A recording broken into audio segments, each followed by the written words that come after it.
अस्सलामुअलैकुम। पेशे खिदमत है रोलुका कहानी का अगला हिस्सा। काजल रोज आती रही। शंकर प्रसाद कमज़ोर होते गए, मगर आदमी थे होशियार। अंदरूनी तौर पर उन्होंने अपनी फैक्ट्रियां, नकद रुपया जो बैंक में था, अपने लड़के जगल प्रसाद के नाम कर दिया। अब रह गए 2 बंगले और कुछ और जायदाद, वो काजल के हिस्से में आई। ये काम इतनी खामोशी से उन्होंने किया कि काजल को पता ही ना चला। और फिर एक दिन वो परलोक सुधार गए। उनकी आखिरी रसूमात के बाद उनका लड़का जगल प्रसाद आ गया और सारे कारोबार पर कब्जा कर लिया। अब काजल को पता चला कि अंदर अंदर शंकर ने क्या खेल खेला है। काजल का सारा प्लान फेल हो गया। उसके हिस्से में सिर्फ जायदाद आई, जो कि कारोबार और नकद के मुकाबले में कुछ ना थी। उसने सारी बात मुझको बताई तो मैं बोला, अरे तुम चिंता क्यों करती हो, सब कुछ तुम्हारा है, तुम हुक्म करो, क्या चाहती हो। काजल बोली, मेरे साथ शंकर ने धोखा किया है, मेरा हक मुझे दिलवाओ, तुमको हक से ज्यादा मिल जाएगा, मगर तुमको एक वादा करना होगा। मैं बोला, बोलो क्या वादा करना होगा। मैं तुम्हारी पूरी जायदाद और फैक्ट्रियों का बराबर का हकदार हूँगा और हुक्म मेरा ही चलेगा। मैं तो खुद तुम्हारी हूँ, मुझ पर भी तुम्हारा हुक्म चलता है। काजल ने हंसकर कहा। मैं हंसकर बोला, इसलिए तो तुम मेरे पहलू में मौजूद हो।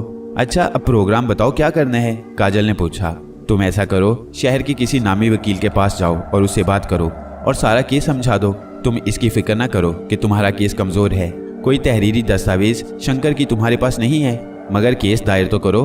मेरा नाम किसी मुकाम पर नहीं आना चाहिए। जगल प्रसाद के पास उसके बाप की तहरीर और पक्के कागजात जरूर होंगे, मगर देखना कि वो हार जाएगा। केस के फैसले के बाद मैं तुम्हारा पार्टनर हूँगा और फिर मैं ही फैक्ट्रियों की देखभाल करूँगा। तुम दखल नहीं दोगी। अगर तुमको मेरी बात मंजूर है तो बोलो। काजल ने मेरी पूरी बात सुनी और फिर बोली, इस तरह तो तुम ही मालिक होगे, मेरा क्या रहा। तुमको जिस कदर रुपए की जरूरत होगी मिलता रहेगा। मैं बोला, और मैं अकेली रहूंगी। काजल बोली, नहीं, मैं जो तुम्हारे साथ हूँ। मैं बोला, तुम मुझसे शादी करोगे। काजल बोली, जरूरत पड़ी तो कर दूंगा, मगर मेरे ख्याल में इसकी जरूरत क्या है। मैं हंसकर बोला, मैं औरत हूँ, दुनिया की जुबानें बंद करने को ऐसा करना लाजमी होगा। काजल ने कहा, अरे अभी से क्यों परेशान होती हो, वक्त आने पर देखा जाएगा। वकील धर्मदास पंडित चोटी का वकील था। उसने काजल का पूरा केस सुना और नफी में गर्दन हिलाकर बोला, बहुत मुश्किल है। आपके पास शंकर सेठ की कोई तहरीर इस सिलसिले की नहीं है, सिर्फ जुबानी वादा किया गया था। उसकी हैसियत अदालत के सामने कुछ नहीं होगी। उसने जगल प्रसाद को जरूर दस्तावेज दी होंगी। हम किस बुनियाद पर केस लड़ेंगे। काजल ने कहा, आप केस तो दायर करें, मैं शंकर की बेवा हूँ, आखिर मेरा भी तो हक है। अपनी शादी की दस्तावेज तो मेरे पास हैं, मेरा हक पूरा तो नहीं मिला मुझे।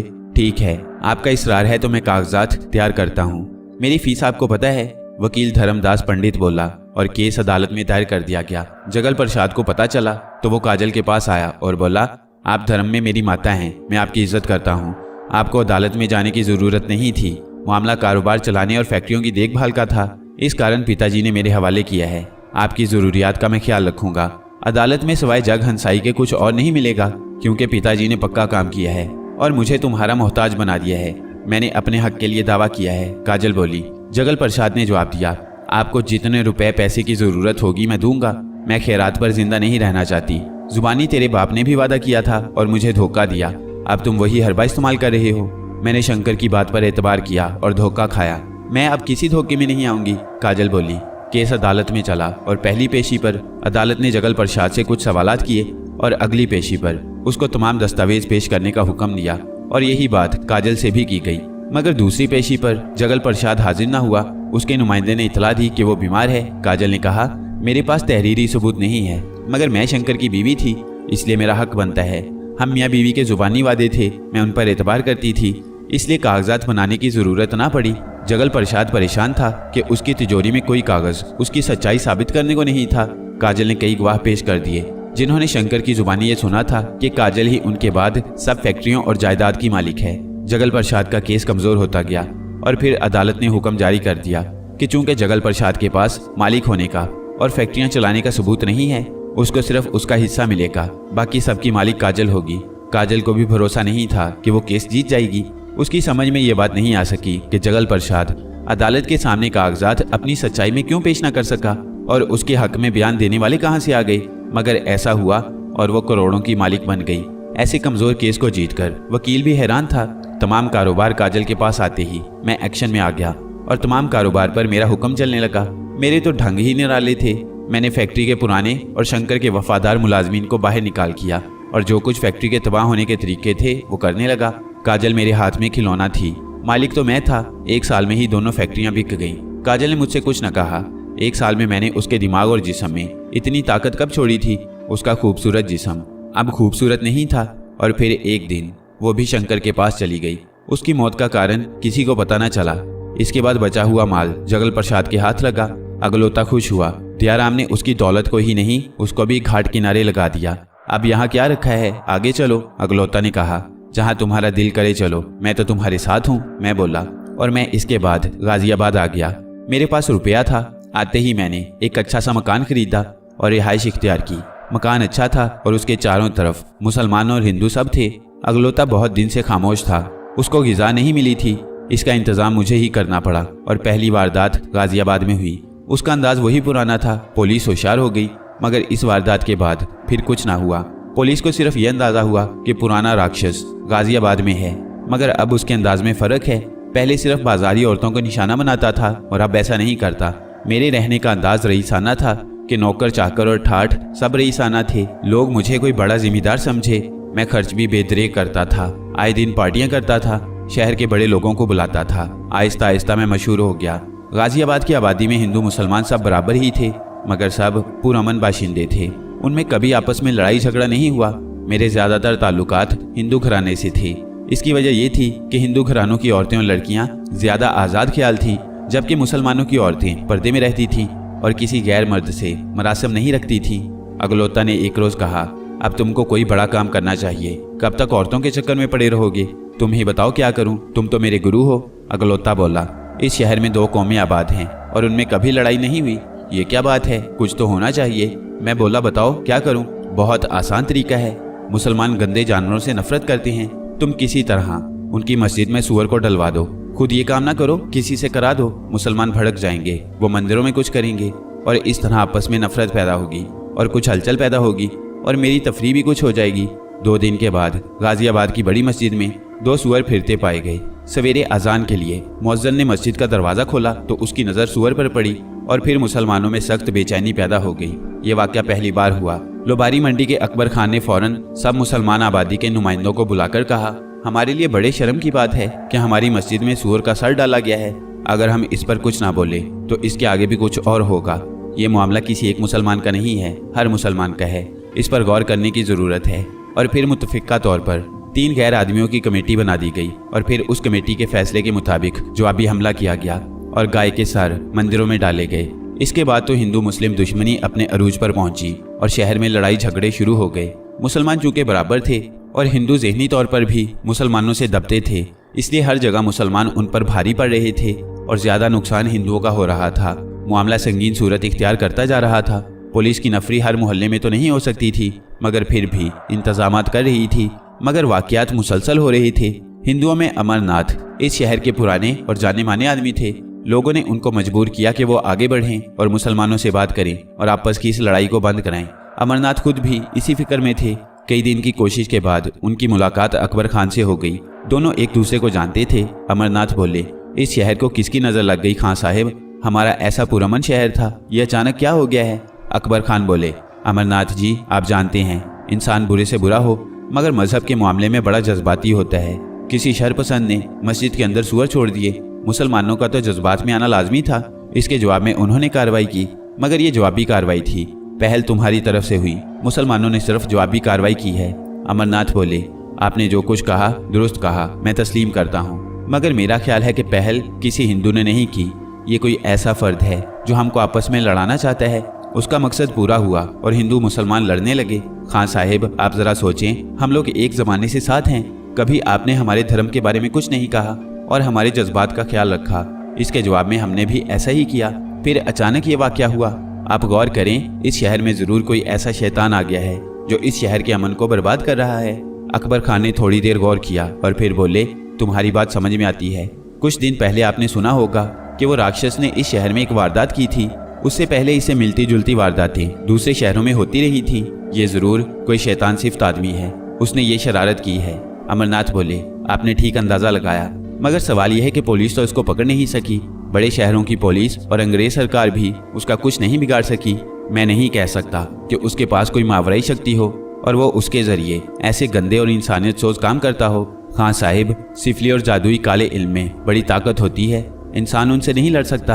अकबर खान बोले, लड़ सकता है, आपकी बात नहीं करता, मगर अपने मजहब के हवाले से कह सकता हूँ कि हम पर काले पीले और सिफली इल्म का असर नहीं होता, मगर शर्त है इंसान के किरदार की। अगर मुसलमान अपनी ज़िंदगी ऐन इस्लामी असूलों पर गुजारता है, पाकी और तहारत का ख्याल रखता है और अल्लाह के बताए हुए असूलों पर चलता है, उसकी इबादत करता है, तो कोई काला पीला इल्म उस पर असर नहीं करता। अल्लाह खुद उसकी हिफाजत करता है। आपने एक नई राह दिखाई है, मैं इस पर ज़रूर गौर करूँगा और फिर अपने पीर साहिब से भी मशवरा करूँगा। इंशाअल्लाह सब दुरुस्त हो जाएगा। आप हिंदुओं पर कंट्रोल करें और मैं मुसलमानों को समझाता हूँ। अमरनाथ और अकबरनाथ की मुलाकात के वक्त अगलौता उनकी नज़र में आए बगैर मौजूद था और उसने अकबर खान की पूरी बात सुनी।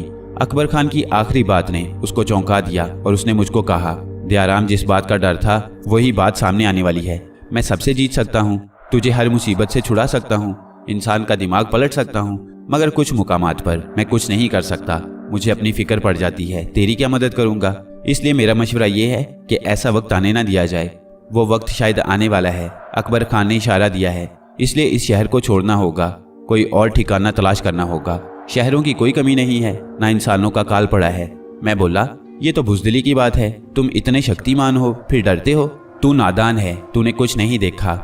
मैं सैकड़ों साल से गर्दिश में हूँ। मैंने बड़ी शक्ति और नई नई शक्तियों को देखा है और इस दौरान मुझे कुछ कारिंदे मिले जो उन खुसूसियात के थे और मैंने उनके ज़रिए बहुत कुछ किया।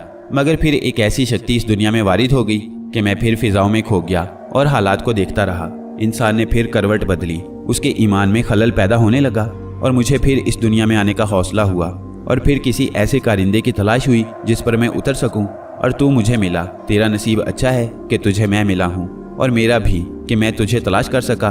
मगर तू वो करेगा जो मैं कहता हूँ। अपनी अकल के घोड़े को लगाम डाल, इसलिए कि तू एक हरामी आदमी है। तुझे कभी अपने बाप का ख्याल आता है? अगलौता ने पूछा। मैं बोला, कई दफ़ा आया है। मैं उसको तलाश नहीं कर सकता, इसलिए कि फ़कीर के किचकोल में रोज़ ही रेजगारी आती है। कोई अकन्नी डालता है, कोई पैसा डालता है। फ़कीर को भी ये अंदाज़ा नहीं होता कि किसने क्या डाला है। मेरी माँ तो फ़कीर का कशकोल थी, वो खुद भी नहीं बता सकती थी कि मैं किसकी गंदगी हूँ। मैंने ये बात बहुत पहले ही तस्लीम कर ली थी और बड़ी ज़ात की खिदमत में लग गया था। चूँकि मैं खुद को उनकी खुरचन ही ख्याल करता था, मैंने कभी बुरा नहीं माना कि लोग मुझे हरामी कहते हैं। इसकी वजह भी यही थी। अगलौता बोला, शाबाश, तूने वो किया जो मैं सुनना चाहता था।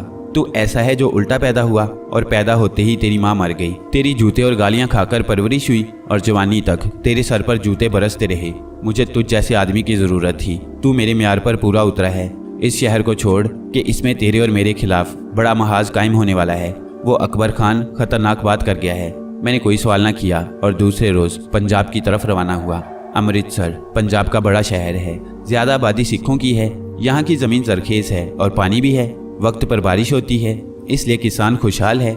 अमृतसर से ज़्यादा दूर नहीं एक गांव है, उसका नाम चक भैरों है। यहाँ का जिम्मेदार सरदार नवजोत सिंह है। बड़ा जाला और बहादुर आदमी। उसके पिंड में किसी की मजाल नहीं कि कोई किसी पर जुल्म करे। वो पूरा पूरा इंसाफ करता है। हर आदमी उसके पास हर वक्त आ सकता है। उसकी शोहरत शहर में भी है और अगलौता के लिए यही खूबी बड़ी खराबी है। उसने चक भैरों का रुख कर लिया।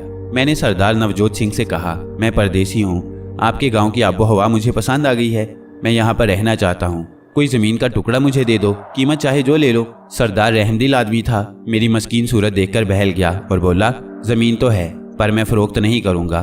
तुम उसको आबाद करो और जब आबाद हो जाए तो फिर आगे बात करेंगे। मैं बोला, मुझे मंजूर है, मुझे तो यहाँ रहना है बस। सरदार ने मुझे ज़मीन का एक इतना बड़ा टुकड़ा दे दिया कि मैं उसको आबाद कर सकूँ। मैंने वो ज़मीन कबूल कर ली और वहाँ पर रहने को एक कोठरी बना ली और अगलौता की मर्जी के मुताबिक उस ज़मीन पर काम भी करने लगा। मैंने गांव के किसी आदमी को काम पर नहीं रखा। ज़मीन हमवार होती गई और अगलौता ने उसको काबिल काश्त बना दिया।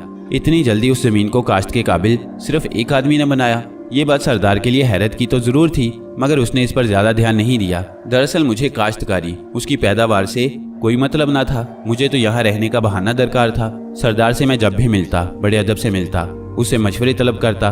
खेत में मटर उगाए थे और फसल अच्छी हुई थी। मैंने सारी फसल सरदार के हवाले कर दी। सरदार को इस पर भी हैरत हुई, मगर वो समझा कि आदमी एहसान मानने वाला है। मेरे कदम जम गए और मैंने गांव में आना जाना शुरू कर दिया। अगलौता को खुराक की ज़रूरत थी। गांव की औरतें और मर्द रात को रफा हाजत के लिए खेतों का रुख करते थे। औरतें टोलियों की शक्ल में जाती थी। मैं ताक में था और मैंने एक कवारी लड़की को ताक में रखा। वो लड़की खूबसूरत जिस्म और शक्ल की मालिक थी। अगलौता ने उसकी जुबान बंद कर दी और मैं उसको उठाकर रात के अंधेरे में अपनी कोठरी में ले आया और फिर सारी रात उसको बर्बाद करने के बाद अगलौता ने अपनी भूख मिटाई और सवेरा होने से पहले उसको ज़मीन में बहुत गहराई में दबा दिया और ज़मीन बराबर कर दी। सुबह उस लड़की की तलाश हुई। वो जिन औरतों के साथ गई थी उन्होंने बताया कि वो उनसे बिछड़ गई थी और एक तरफ चली गई थी। ये पहली वारदात थी जो इस गांव में हुई। सरदार नवजोत बहुत परेशान हुआ। पुलिस आ गई मगर कोई सुराग न मिला। गांव में दयाराम नेक नाम था, बड़ों के साथ इज्जत से पेश आता और सरदार नवजोत की तो बहुत ज़्यादा इज्जत करता था। नज़रें झुकाकर बात करता। सरदार की नज़र में एक शरीफ आदमी बना हुआ था। इस वारदात के बाद कोई वारदात न हुई मगर सुना गया कि दरिया किनारे फ़कीरों का एक काफिला पड़ा था। उसमें औरतें और मर्द, उनके कुछ जानवर थे। ये आज़ाद लोग होते हैं, पूरे मुल्क में फिरते हैं और जहाँ जगह मिली डेरा डाल देते हैं। उनकी औरतें जफाकश होती हैं, इसलिए उन पर शबाब भी खूब होता है। मेरी नज़र में एक औरत आ गई और फिर उसका किस्सा तमाम हुआ। मगर इस वारदात के 2 रोज़ बाद पुलिस ने गांव पर छापा डाला और मुझको गिरफ्तार कर लिया। मुझको हैरत हुई कि ऐसा क्यों हुआ। सरदार ने मेरी नेक चलनी और शराफत के बारे में बयान दिया मगर पुलिस मुझको ले गई। मैंने अगलौता से पूछा, ये क्या हुआ? मेरी गिरफ्तारी की तुमको खबर न हुई? अगलौता ने जवाब दिया, हाँ ये दुरुस्त है। उन फ़कीरों में कोई ऐसा ज़रूर है जो कुछ इल्म रखता है, मगर तू क्यों फिक्र करता है? मैं तुझे बेगुनाह साबित कर दूंगा। मगर मैं हवालात में रहना नहीं चाहता। मैं झट बोला, अगर मैं तुझे आज़ाद करा दूं तो ये कानूनी तौर पर एक और जुर्म होगा और ये बात साबित हो जाएगी कि तू ही मुजरिम है। और अगर कानूनी तरीके पर तुझे बेगुनाह साबित कराऊं तो तू बेगुनाह माना जाएगा। तुझे इस सरजमीन पर रहना है, शहर हो या गांव, मेरी भी एक हद है। मैं भी उसके अंदर तेरी मदद कर सकूंगा। हर इलाके के लिए अलग अलग काम करने हैं। मुझे बेहिसाब ताकत दी गई है मगर उस पर भी मैं वही करूंगा जो हुक्म है, इसलिए तुझे हवालात में रहना होगा। अगलौता बोला, इससे पहले तुमने मुझे आज़ाद करा दिया था, वो क्या था? मैंने पूछा। उस वक्त मेरे सामने कोई ना था मगर तेरी निशानदेही करने वाला अब मेरे मुकाबिल है। मुझे उसकी खबर भी लेनी है और तेरा केस भी लड़ना है। अगलौता ने जवाब दिया, ठीक है, तू मेरा सरपरस्त है, तेरा कहा तो मानना होगा। मैं बोला, शाबाश, अच्छे बच्चे हो। अगलौता हंस पड़ा। बंजारे फ़कीरों का काफिला आगे बढ़ गया। अगलौता उस फ़कीर की तलाश में उनके करीब रहा मगर उसकी कोशिश के बावजूद उसको कोई शख्स ऐसा नजर न आया जो किसी शक्ति का मालिक हो। सभी सीधे सादे लोग थे, किसी में कोई खास बात न थी। ये बात नहीं थी, अगलौता की शक्ति उसकी रहनुमाई नहीं कर रही थी। आखिर वो पलट आया और काफिला आगे बढ़ गया और यूपी के बाद बिहार में दाखिल हो गया। पुलिस ने हर तरह सख्ती की मगर मैंने जुबान न खोली और फिर केस अदालत में पेश हुआ। मगर पुलिस का केस कमज़ोर था। उसके जो गवाह थे वो भी चशमदीद ना थे, वो भी सुनी सुनाई बात करते थे और कुछ को अगलौता ने कमज़ोर कर दिया था। मुझ पर फर्दे जुर्म ना लग सकी और मैं बाइज्जत बरी हो गया। अंग्रेज़ पुलिस मुझको मुजरिम साबित करने में नाकाम हो गई और मैं इज्जत के साथ रिहा होकर गाँव आ गया। सरदार नवजोत सिंह ने मुझे मुबारकबाद दी मगर मेरे आते ही चक 24 में वहाँ के जिम्मेदार की बहू को रात में किसी ने उसकी हवेली में कत्ल कर दिया, जबकि हवेली के बाहर चौकीदार मौजूद थे। कमरा बंद था और सौरन सिंह का लड़का मोहन सिंह भी उस कमरे में सो रहा था। हैरत इस बात पर है कि वो सोता रहा और उसकी बीवी को कोई बर्बाद करता रहा और इसके बाद उसका सीना चीरकर अंदरूनी एज़ा को निकाला गया। सारे बिस्तर पर खून पड़ा था और मोहन के कपड़े खून में लथपथ थे। किसी ने भी किसी को आते नहीं देखा था। चौकीदार गहरी नींद सो रहा था मगर एक औरत चशमदीद गवाह थी। ये औरत बाग के माली की लड़की थी। उसने रात को कुछ देखा था।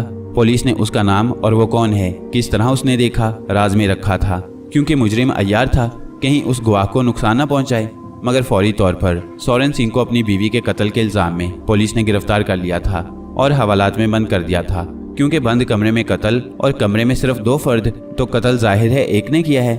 मगर पुलिस के पास साबका कत्ल के रिकॉर्ड थे। उसके अलावा औरत के जिस्म के अंदरूनी इजाका ना होना साबित करता था कि ये कत्ल भी किसी राक्षस ने किया है जो पहले करता रहा है। इसीलिए सौरन सिंह पर कोई सख्ती ना थी। माली की लड़की का बयान जो बंद कमरे में बड़े अफसरान के सामने हुआ। लड़की ने बताया कि जब से उसका शौहर मरा है उसको रात को नींद कम आती है। माली बूढ़ा आदमी है, थक कर सो जाता है, चिराग बुझा देता है। कुटिया दरख्तों के दरमियान है, अंधेरा होते ही वो नजर नहीं आती। मैं उसके दरवाजे पर बैठ जाती हूँ और मेरे ख्यालात मरहूम शौहर की तरफ होते हैं। घंटों में शौहर के ख्यालों में डूबी रहती हूँ और मेरी निगाहें हवेली के दरवाजे की बत्ती पर रहती हैं। ये मेरी कुछ आदत सी हो गई। मुझे चौकीदार और बत्ती दोनों नजर आते हैं मगर मैं घुप अंधेरे में होती हूँ, इसलिए चौकीदार मुझे नहीं देख पाता। नए आदमी को तो अंदाज़ा भी नहीं हो सकता कि मैं कहाँ हूँ। वारदात वाली रात भी मैं दरवाजे पर बैठी थी। मुझे वक्त का अंदाज़ा नहीं था, शायद 12 के बाद की बात है। रात अंधेरी थी। हवेली के दरवाजे की बत्ती टिमटिमा रही थी और उसके करीब ही चौकीदार लठ लिए बैठा था। वो रात में सोता ना था। मैंने तो उसको हमेशा जागते ही पाया, मगर उस रात वो दीवार से सर लगाए सो रहा था। उसका लठ उसके करीब पड़ा था और वो बेखबर सो रहा था। मेरे लिए ये नई बात थी। कुछ ही देर में मैंने देखा कि एक लंबा चौड़ा मर्द चौकीदार के पास खड़ा है। उसका रंग काला था, वो तगड़ा था। उसने चौकीदार को हिलाया जैसे जगा रहा हो, मगर चौकीदार उठने की बजाय जमीन पर लेट गया। चौकीदार के लेटते ही उसने दरवाजे पर हाथ रखा तो दरवाजा खुल गया। ये बात भी ताज्जुब की थी, इसलिए कि दरवाजा तो अंदर से बंद किया जाता था। वो आदमी बड़े सुकून के साथ अंदर चला गया। अंदर क्या हुआ मुझे नहीं पता। 2-3 घंटे के बाद वो वापस दरवाजे से निकला और चला गया। उसके अंदर जाने के बाद अंदर से किसी किस्म की आवाज़ न आई जिससे मुझे शुबा होता। उसके वापस जाने के बाद भी चौकीदार उसी तरह पड़ा रहा और सवेरे पता चला कि अंदर क्या हुआ। इतनी वारदातों के बाद पुलिस को एक चश्मदीद गवाह मिला, मगर उसने भी वारदात होते नहीं देखी। सिर्फ आते जाते उसने देखा। औरत के बताए हुलिये के मुताबिक तो सांप का मुजरिम ही लगता है। वही फिर हरकत में आ गया। पुलिस का मेरी तरफ मुतवज्जा होना जरूरी था, मगर अंग्रेज पुलिस ऑफिसर ने मुझ पर हाथ ना डाला, मगर मेरी निगरानी शुरू कर दी गई। अगलोता भी होशियार था। उसने मुझको घर और खेत तक महदूद कर दिया। खुफिया पुलिस महीनों मेरी निगरानी करती रही, मगर मेरी किसी हालत को काबिल गिरफ्त ना पा सकी। फिर मैंने अगलोता के कहने पर चोला बदला। अभी अगलोता ने तो मुझसे काम कराने थे। मैं एक मेहनतकश किसान के रूप में गांव में रहा और सरदार जिम्मेदार की नज़र में नेक बना रहा। इस दौरान मैंने कुछ वारदातें की ज़रूर, मगर बहुत दूर दूर, और रातों रात वापस आ गया। जब तक पुलिस की निगरानी थी मैंने कुछ नहीं किया था। आखिर कब तक निगरानी होती? अगलोता हर चीज़ पर नज़र रखे हुए था।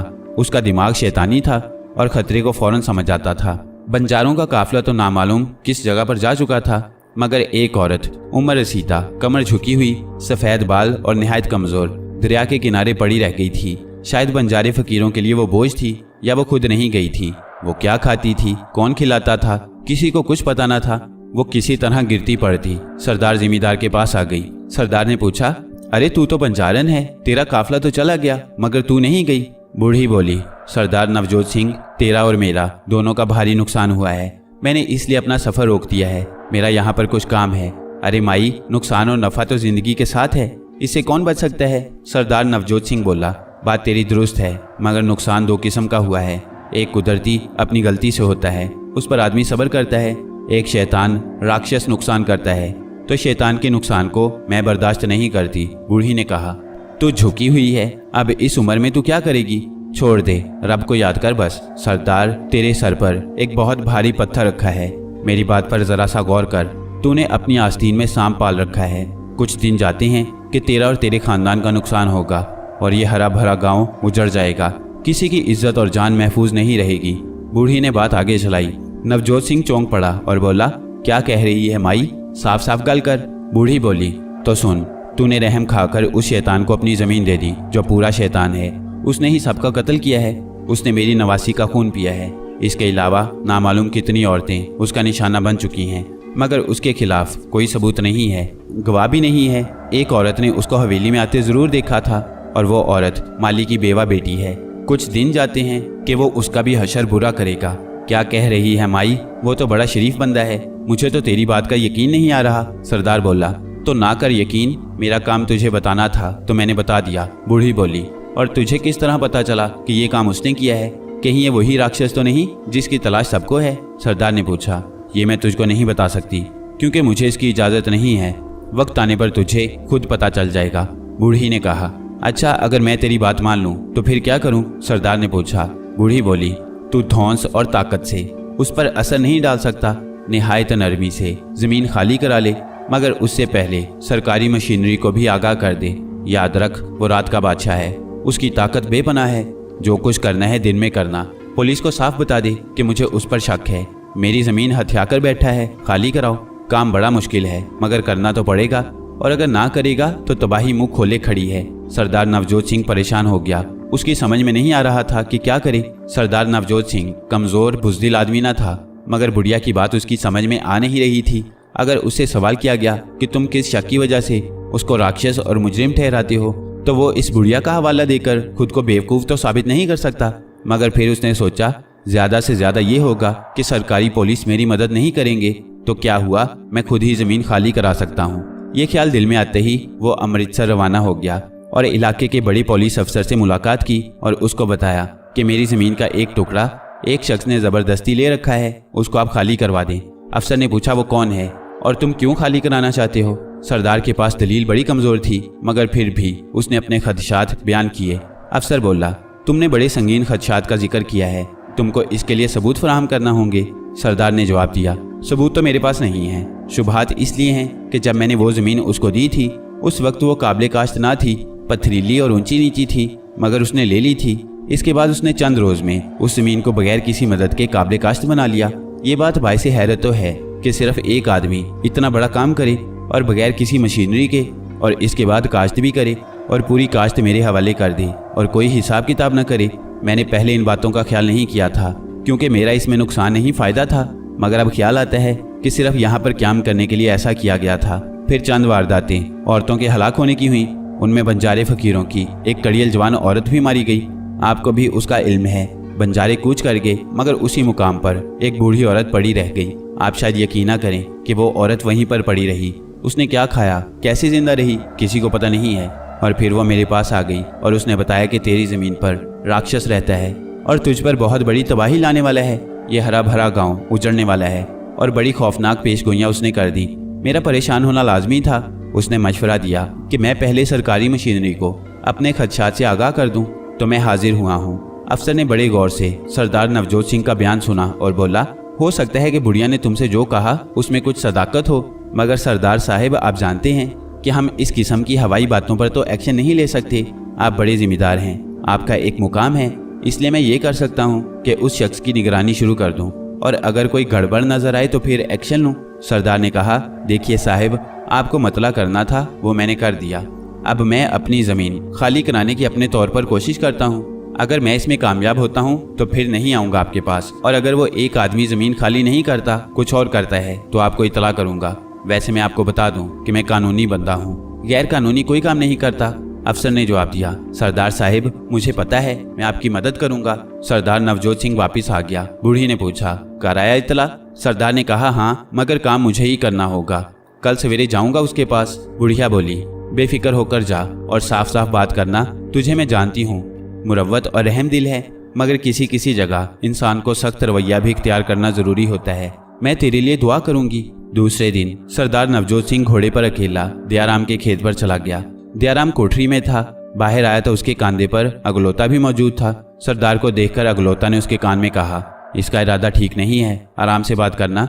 मैं महसूस कर रहा हूँ कि ये अकेला नहीं है, जिस तरह तू अकेला नजर आता है, मगर मैं तेरे साथ हूँ। सरदार ने कहा, देख भाई, तू बहुत दिन इस ज़मीन पर रह लिया, अब मुझे इसकी ज़रूरत पड़ गई है। ये ज़मीन मुझे वापस कर दे और तू कोई और जगह देख ले। ये सुनकर मैं हैरान हुआ। फिर बोला, सरदार साहिब, मैंने तो अनाज ज़मीन पर उगाया था, वो भी आपके हवाले कर दिया था, कुछ नहीं लिया था। फिर आप मुझसे क्यों नाराज़ हैं? बात नाराज़गी की नहीं है, मैं तुम्हारी मेहनत खा नहीं गया। तुम्हारा हिसाब मेरे पास है, मैं देने को तैयार हूँ। अब बात है ज़रूरत की। तुम जवान आदमी हो, किसी जगह भी ज़मीन को अपनी मर्जी का बना लोगे। एक ऐसा ज़रूरतमंद आ गया है कि मैं उसको इनकार नहीं कर सकता। तुम जल्द अज जल्द जाने वाली बात करो। मैं बोला, उस ज़रूरतमंद को मेरे पास भेज दें, मैं उसकी हर ज़रूरत पूरी करूँगा।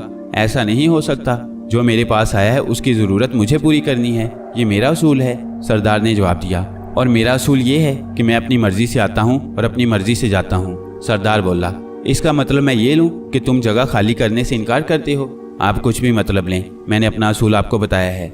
मैं खुद किसी एक मुकाम पर हमेशा रहना नहीं चाहता, मगर जाता अपनी मर्जी से हूँ। सरदार ने कहा, ठीक है, तो फिर मैं ये फैसला खुद करूँगा। और घोड़े की तरफ बढ़ा, मगर घोड़ा उसको देखकर उछल पड़ा और एक तरफ सरपट दौड़ गया। सरदार हैरत से उसको जाता देखता रहा। पालतू घोड़ा और सवारी के इस्तेमाल होने वाला, उससे डरकर क्यों भागा?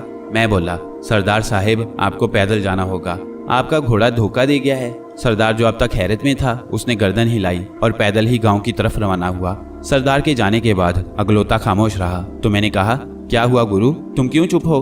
अगलोता बोला, मैंने कहा था वो अकेला नहीं है। सरदार तो चला गया, मगर डर था कि जो उसके साथ था वो ना गया हो, इसलिए नहीं बोला था। तेरा मेरा साथ कितना पुराना हो रहा है, मगर तू अब तक इशारों की जुबान नहीं समझ पाता। जरा अपनी खोपड़ी को भी इस्तेमाल कर लिया कर। मैं बोला, गलती हो गई गुरु। ये बताओ, जो उसके साथ था क्या बहुत भारी पत्थर था? मैंने उसका वजन तो नहीं किया, जब उठाऊंगा तो पता चलेगा कि उसका वजन क्या है। सरदार नवजोत सिंह हैरत में डूबा गाँव में आ गया। वो गया घोड़े पर था, सबने देखा था, और आ रहा था पैदल। ये बात चौपाल में मौजूद सबके लिए बाइसे हैरत थी। नौचंदी सिंह उसके सामने आ खड़ा हुआ और हाथ जोड़कर बोला, सरदार घोड़ा कहाँ गया? क्या आप पैदल आ रहे हैं? नवजोत ने जवाब दिया, पता नहीं उसको क्या हुआ कि भाग गया। इधर तो नहीं आया? नौचंदी बोला, नहीं जी, इधर तो नहीं आया। हुक्म करो तो ढूंढ के लाऊं? सरदार बोला, नहीं, इसकी जरूरत नहीं, भगोड़ों को तलाश करना बेकार है। हवेली के दरवाजे पर बूढ़ी बंजारन खड़ी थी। सरदार को देखकर बोली, वो अपनी शक्ति के बल पर अकड़ रहा है, मगर तू फिक्र न कर, उसको तो जाना ही होगा। सरदार ने ताज्जुब से कहा, तुझे कैसे पता चला कि वो अकड़ रहा है? तू मेरे साथ नहीं गई थी? बंजारन बोली, पर्दे की बात को मत खोल, मुझे सब पता है उसने तुझसे क्या कहा है। आज सरदार के लिए सिर्फ हैरत की बातें थीं। पहले उसका खुश्क रवैया, फिर घोड़े का फरार और अब बुढ़िया की बातें। सरदार का सर चकरा रहा था, उसकी समझ में कुछ नहीं आ रहा था। बुढ़िया बोली, मैं तेरी परेशानी समझ रही हूँ, मगर तू फिक्र न कर, तू अच्छा बंदा है, मैं इसीलिए रुक गई थी। मगर तेरे बस में वो हरामी आने वाला नहीं है। उसको ख़त्म कर दूंगी, इसका मैं वादा नहीं करती, मगर तेरा पिंड ज़रूर पाक कर दूंगी।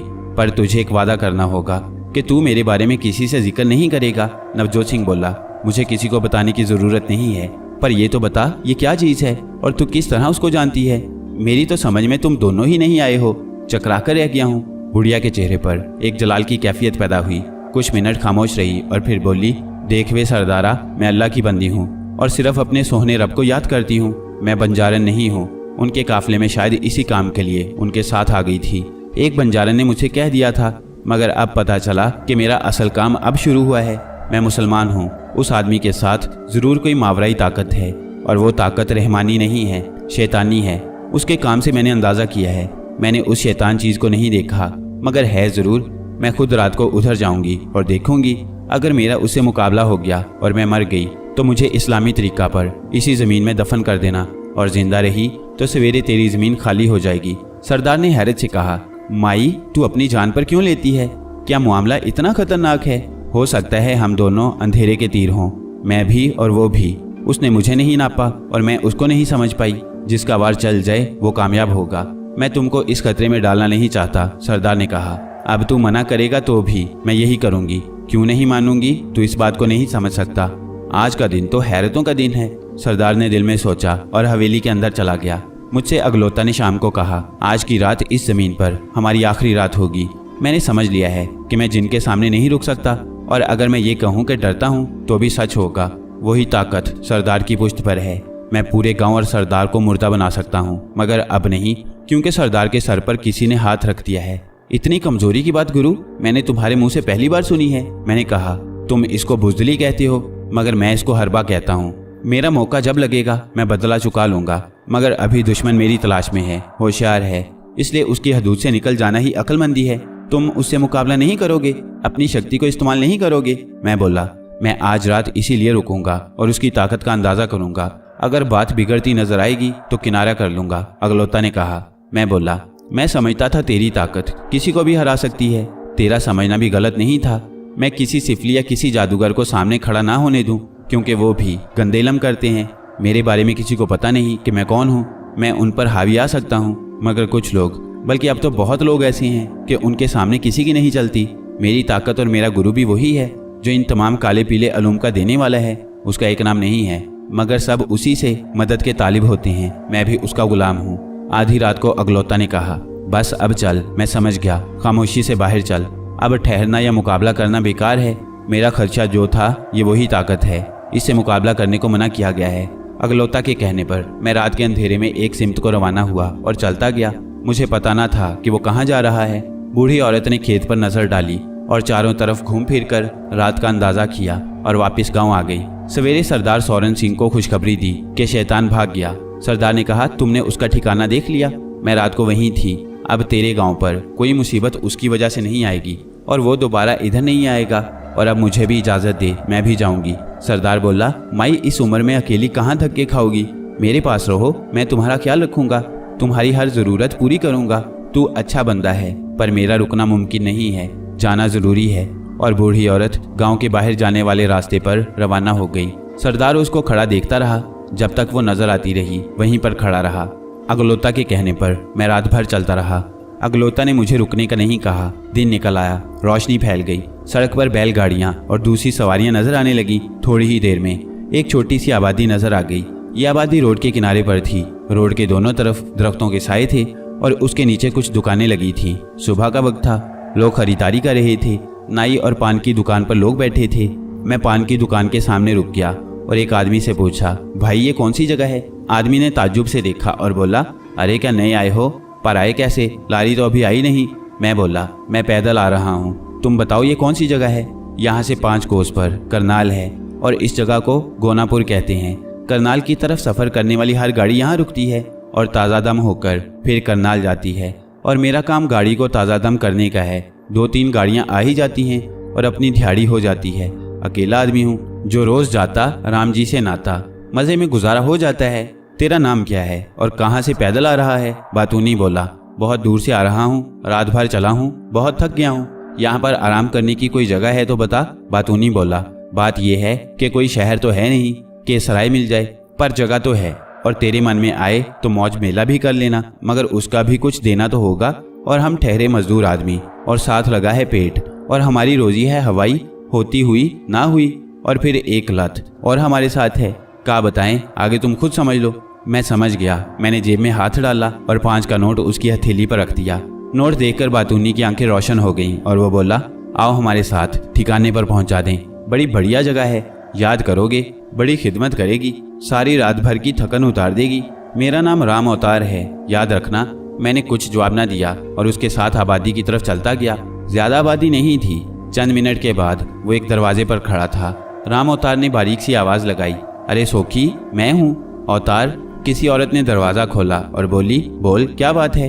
अवतार ने मेरी तरफ इशारा करके कहा, मुसाफिर है, रात भर पैदल चलकर तेरे दरवाजे पहुंचा है और मेरी लाज रख लेना, मैंने तेरी तारीफ कर दी है।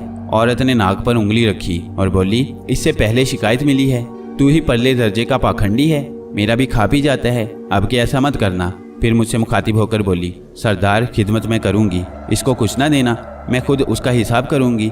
इसके हाथ में आया तो गया बोतल में। अवतार मुस्कुराता हुआ वापस रवाना हुआ और मुझको वो औरत हाथ पकड़कर अंदर ले आई।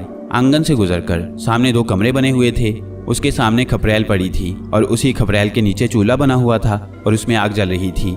औरत ने जो कमरा बंद था उसका दरवाज़ा खोला और बोली, आओ अंदर आ जाओ। कमरा साफ सुथरा था। एक किनारे पर एक बड़ा सा पलंग पड़ा था, उसका सरहाना बड़ा फैंसी बना हुआ था और कई आईने उसमें लगे थे। बिस्तर पर सफ़ेद चादर पड़ी थी और 2 बड़े बड़े तकिए रखे थे। औरत बोली, ये जगह मेहमानों की है, तुमको कैसी लगी? मैंने उसके सवाल का जवाब नहीं दिया और एक सवाल कर दिया, तूने अपना परिचय नहीं कराया?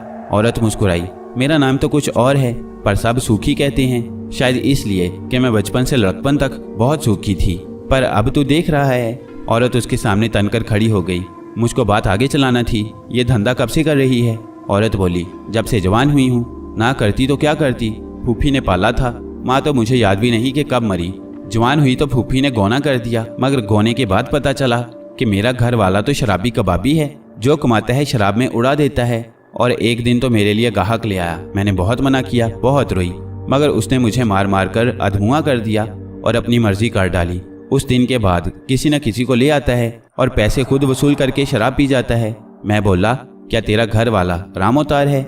सूखी ने जवाब दिया, हाँ यही मेरा घर वाला है, बड़ा ही ढीठ और बेगैरत आदमी है, अपनी और मेरी कमाई सबकी शराब पी जाता है और इसका पेट नहीं भरता, मगर उसने तो नहीं बताया कि तू उसकी जोरू है। औरत बोली, वो क्यों बताएगा? अच्छा खैर इन बातों को छोड़ो, चाय बनाऊं, पियोगे? खालिस बकरी का दूध और सफ़ेद गुड़ है मेरे पास, बड़ी बढ़िया चाय बनाऊंगी। मैंने कहा, मैं रात भर पैदल चला हूँ, 2 पराठे भी डाल लेना, पैसे दूंगा, फिक्र मत करना। अच्छा तो फिर तू आराम से लेट मंजी पर, और मैं तेरा काम करके अभी आई। और औरत मुस्कुराती चली गई। उसके जाने के बाद अगलौता बोला, औरत जानदार लगती है, तूने इसका भड़बड़ा बदन देखा? अभी देख लूंगा, पहले पेट पूजा कर लूं, मैंने जवाब दिया। अगलौता ने कहा, क्या ख्याल है 2-4 दिन यहाँ पर ही ना आराम करें? मैं तो तुम्हारी मर्जी पर चलता हूँ, अगर खतरा नहीं तो रुक जाते हैं, आगे किरनाल है, बड़ा शहर। मैं 2-4 दिन के लिए कह रहा हूँ, मैंने देखा है यहाँ की नारियाँ बड़ी तंदुरुस्त और तीखी हैं। अगलौता ने कहा, देखा तो मैंने भी है, मगर अभी हम उस बढ़िया से ज़्यादा दूर नहीं, मैंने जवाब दिया। ये तो ठीक है, पर मेरी कमज़ोरी मुझे रोक रही है, मैं क्या करूँ? अगलौता बोला, कभी कभी मेरी भी मान लिया कर, माना कि तू बहुत बड़ी शक्ति रखता है, पर इंसानी अकल भी कोई चीज़ है, मैंने जवाब दिया। अगलौता हंसकर बोला, तू मेरे म्यार पर पूरा उतरा है, मैं तेरी सूझबूझ को आजमा रहा था, यहाँ रुकने वाले हालात नहीं हैं, शाम को ही रवाना होना है। किरनाल की गाड़ियां यहाँ से मिल जाती हैं। 12 बजे तक किरनाल पहुँच जाएंगे और इंसानों के जंगल में गुम हो जाएंगे। मेरा ख्याल है बुढ़िया निकल पड़ी है और उसका रुख भी इधर ही है, मगर वो कल पहुँचेगी। उस वक्त हम किरनाल होंगे। कुछ ही देर में सूखी गरम गरम पराठे और गुड़ की गरम चाय ले आई और बोली, लेखा, बड़े दिन के बाद कोई ऐसा आया है जिसको मैं कुछ खिला रही हूँ। तेरा घर वाला नहीं खाता तेरे पास? मैंने कहा। सूखी गुस्से से बोली, उसको तो मैं पानी ना पिलाऊं, उसने मुझे दिया क्या है और मेरी कमाई खा रहा है, बेगैरत कहीं का। तू फिर भी उसके पास रहती है। दयाराम बोला। औरत उदास हो गई, गमज़दा आवाज में बोली, और कहाँ जाऊं? जहाँ जाऊंगी मेरे साथ यही होगा और मैं बेठिकाना हो जाऊंगी, इसलिए इस दर पर पड़ी हूँ। अकेली औरत इस समाज में कोई हैसियत नहीं रखती। तू ऐसा कर, मेरे साथ चल, सिर्फ मेरी खिदमत करना और मेरे साथ रहना। रानी बनाकर रखूंगा, मगर मेरा एक ठिकाना नहीं होता, मगर तुझे तकलीफ नहीं होने दूंगा। असल बात यह है कि मैं तो ठिकाने बदलता रहता हूँ। अकेला होता हूँ तो लोग शक करते हैं, रहने को घर नहीं मिलता। तू साथ होगी तो आसानी से मकान तो मिलेगा। रुपए पैसे की मेरे पास कमी नहीं है, हर शहर में मेरा रुपया रखा है। सूखी बोली, हर शहर में रुपया रखा है? ऐसा कैसे है? मेरे साथ रहेगी तो खुद देख लेना। हाथ बांधकर रुपया देने वाले तेरे पास आएंगे, पर वो रुपया काहे को देंगे? इसलिए वो तुमको मेरी घर वाली ख्याल करेंगे। मैंने कहा। सूखी बोली, मैं तेरे साथ चलूंगी। इस रोज रोज की हाय हाय से तो मेरी जान छूटेगी, पर ऐसा ना हो कि भूगोल से गिरकर खाई में चली जाऊं। मैं बड़ी दुखियारी औरत हूँ, कभी सुकून की नींद नहीं सोई। मैंने कहा, मुझ पर भरोसा कर, मैं तेरा पूरा ख्याल रखूंगा, पर तू भी घर वाली बनकर दिखाना। मैं दुखों से उठकर सुख में जाऊंगी, मेरे लिए तो तू सुख होगा। तेरे पैर धो धो कर पीऊंगी, तो बस शाम को मेरे साथ चलना, किरनाल की तरफ चलेंगे। मैं बोला। अड्डे पर तो राम अवतार होगा, वो कब जाने देगा, दंगा करेगा। तू राम अवतार और किसी की फिक्र न कर, तुझे कोई नहीं रोकेगा। सूखी ने बर्तन उठाए और रसोई में चली गई। उसके जाने के बाद अगलोता ने कहा, ये क्या घंटी तूने गले में बांध ली है? तूने ही तो कहा था कि कभी कभी अपनी खोपड़ी भी इस्तेमाल कर लिया कर, तो मैंने ऐसा ही किया है। इसका फायदा? अगलोता ने पूछा। मैं अकेला हूँ, सबको पता है। अब मैं जरा सी तब्दीली अपनी शक्ल में करूँगा, मूंछ कम और दाढ़ी ज़्यादा। फिर मेरे साथ एक औरत होगी, मेरी शनाख्त करने वाले भी चकरा जाएंगे। और दूसरा फ़ायदा, घर मकान भी आसानी से मिल जाएगा। अकेले तो मकान भी नहीं मिलता। मैंने जवाब दिया। तूने दूर की सोची है, चल ठीक है, ये भी बुरी नहीं है। सूखी मुँह हाथ धोकर आ गई और मेरे पैर दबाने लगी। मैं शाम तक उस औरत के साथ रहा और अगलोता बाहर की सैर करता रहा। शाम को अगलोता उसके पास आ गया और बोला, तेरी खुराक मिल गई, अब चलने वाली बात कर, बुढ़िया आधे रास्ते पर है। मैंने कहा, चल, मुझे क्या तैयारी करनी है? सूखी को शायद कुछ तैयारी करना हो। मैंने सूखी को आवाज़ देकर कहा, अब चलने की तैयारी कर, लारी जाने का वक्त करीब है। चंद मिनट के बाद सूखी एक पोटली लेकर आ गई। बोली, 1-2 कपड़े ले लिए हैं, और क्या रखा है मेरा यहाँ? मैंने कहा, तू चल। घर को खुला छोड़कर बाहर आ गए और अड्डे की तरफ चल पड़े। चंद मिनट में वो अड्डे पर थे। सूखी ने देखा अड्डे पर राम अवतार एक ट्रक की सफाई कर रहा था। उसने सूखी की तरफ देखा और फिर ट्रक पर पानी डालने लगा। सूखी की तरफ तवज्जो नहीं दी। सूखी को हैरत हुई, मगर वो और दयाराम उसके सामने से गुजर गए। पेड़ के नीचे लारी खड़ी थी, दोनों जाकर उसमें बैठ गए और थोड़ी देर में लारी रवाना हो गई। बस कंडक्टर ने सबसे किराया लिया, मगर हम दोनों के पास नहीं आया। ये बात भी सूखी के लिए ताज्जुब की थी। उसने मेरे कान के पास मुंह करके कहा, हमसे किराया नहीं लिया। मैं बोला, अरे ये तो तुमको चाय भी पिलाएगा। सूखी बोली, क्यों, क्या मैं इसकी मामी लगती हूँ? मैं हंसकर बोला, सब तुम्हारी इज्जत करेंगे क्योंकि तुम मेरी घरवाली हो और राम अवतार की जोरू नहीं हो। मेरी तो समझ में तुम्हारी बात आई नहीं, ऐसा कैसे हो सकता है? मेरे साथ रहेगी तो और ना जाने क्या क्या देखेगी, मगर ये ख्याल रखना, जो देखे अपने तक रखना, किसी और से मत कहना। तू मौज करेगी और अगर किसी से कहा तो दुख उठाएगी, ये मेरी सबसे बड़ी शर्त है। गांठ में बांध ले। इंसान हूँ और फिर औरत हूँ। औरत तो पेट की कमज़ोर होती है, उसके पेट में बात कब रुकती है? पर मैं कोशिश करूंगी कि तेरी बात किसी से ना कहूँ। सूखी ने कहा, मैंने बता दिया है, आगे तेरी मर्जी है। तू चाहे तो सुख उठा या दुख, मेरे पास मुआफ़ी की गुंजाइश नहीं होती। मैं वो पत्थर हूँ जो सर पर लगता ज़रूर है। नहीं बताऊंगी, बस मेरा वादा है, तू जो करेगा सब पेट के समुंदर में गर्क कर दूंगी। सूखी बोली, तो फिर रानी बना दूंगा तुझे, ऐसी मौज कराऊंगा कि तूने जिंदगी में कभी सोचा भी ना होगा। लारी खड़ी हो गई। ये भी कोई गांव था? मुसाफिर उतर उतर कर जाने लगे। कंडक्टर ने आवाज़ लगा दी कि जिसको पानी पीना हो पी ले, अब किरनाल में ही गाड़ी रुकेगी। इस ऐलान के बाद कंडक्टर भी नीचे उतर गया और 2 गरम गरम चाय के कप ले आया। मैंने दोनों उसे ले लिए और शुक्रिया भी अदा नहीं किया। एक कप सूखी के हाथ में पकड़ाकर कहा, पियो, सब अपना ही माल है। सूखी बोली, ये लारी क्या तुम्हारी है कि ये लोग तुम्हारी खातिर कर रहे हैं? सब शहर में अपना है, तुम किसी बात पर ताज्जुब मत करो, ये आदत तुम्हारे लिए अच्छी नहीं है, मैंने हंसकर कहा। गांव की गवार हूँ, छोटी मोटी भूल हो जाए तो ये समझकर ही मुआफ कर देना, सूखी शर्मिंदगी से बोली। इसलिए तू अब तक मेरे साथ है, तू गौर से सुन।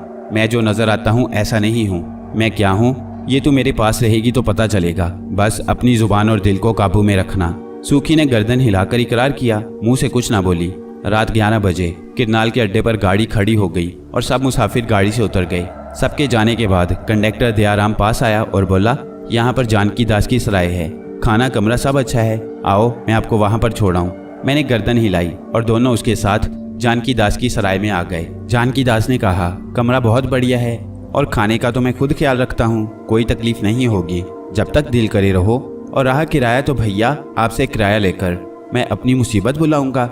ये सराय आपकी है, मुझे तो पहले ही पता चल गया था कि आप आने वाले हैं, इसी कारण तो मैंने सबसे बढ़िया कमरा रखा है। ये सुनकर मुझ पर तो कोई असर न हुआ, मगर सूखी जरूर हैरत ज़दा रह गई और उसने सोचा ये कैसा आदमी है, सब इसकी खातिर कर रहे हैं। जानकी दास को कैसे पता चल गया कि हम उसके पास ही आएंगे, पर मुझे क्या होगा, देखती रहूंगी, जुबान पर नहीं लाऊंगी। कितने मर्दों को देखा है, ये भी मर्द है, इसको भी देखूंगी। मेरे तो नसीब में ही भांत भांत की शक्लें देखना है। कमरा साफ सुथरा और हवादार था, बिस्तर साफ था। सूखी ने कमरा देख लिया। अच्छा है, तुम्हारे आदमी अच्छे हैं, काम बढ़िया करते हैं। मैं हंसकर बोला, ये मेरे आदमी नहीं हैं, एक नंबर के चालबाज, खाल नोचने वाले हैं।